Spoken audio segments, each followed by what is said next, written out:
Question number 22, the Underground Railroad. In the 19th century, many people from the southern United States found refuge in Canada by traveling through a network of roads called the Underground Railroad. The map below illustrates the distance in kilometers between some American cities through which the refugees could travel. A. Determine the distance between Zanesville and Cleveland. Here's Zanesville, here's Cleveland. So there's a couple of ways that we could do it. We could go 100 and then 110, that's 210. Or you can go 120 plus 160, which is going to be 280. Fastest way is going to be the 110. The 100 plus the 110 is 210. Dayton and Mansfield. There's a few ways of getting from Dayton to Mansfield. I can go Dayton to Chillicothe.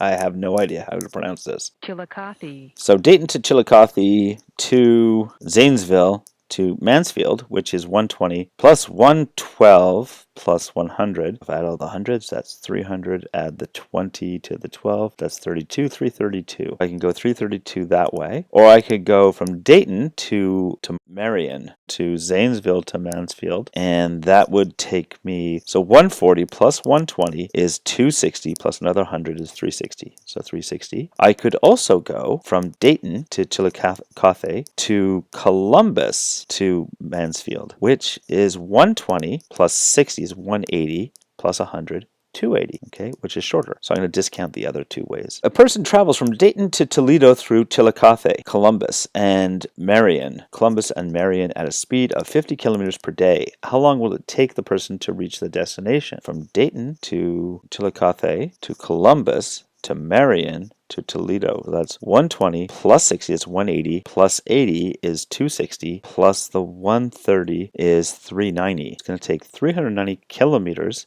to get from Dayton to Toledo through Chillicothe, Columbus, Marion, then to Toledo. So I'm going to set up a proportion because we know it takes 50 kilometers per day. So I'm saying 50 kilometers in one day is 390 kilometers in X days. We don't know what X is. 50 divided by 1 is 50, so I'm just going to ignore the 1.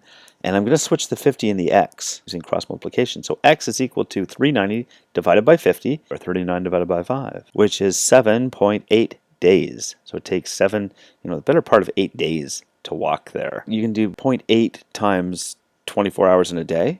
So 0.8 times 24 is 19 hours, 19.2 hours. To find out how many minutes, 0.2 times 60, 12 minutes. So 7 days, 19 hours, 12 minutes of walking. And people did this. All right, C. A person leaving Chillicothe would like to get to Toledo by traveling less than 350 kilometers.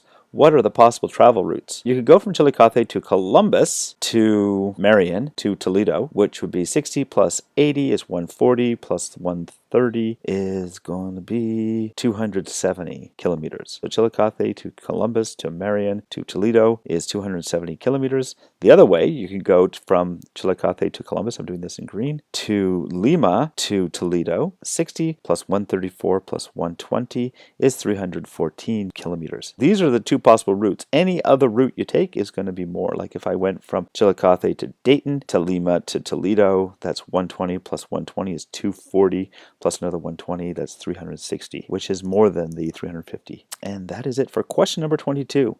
Have a good day.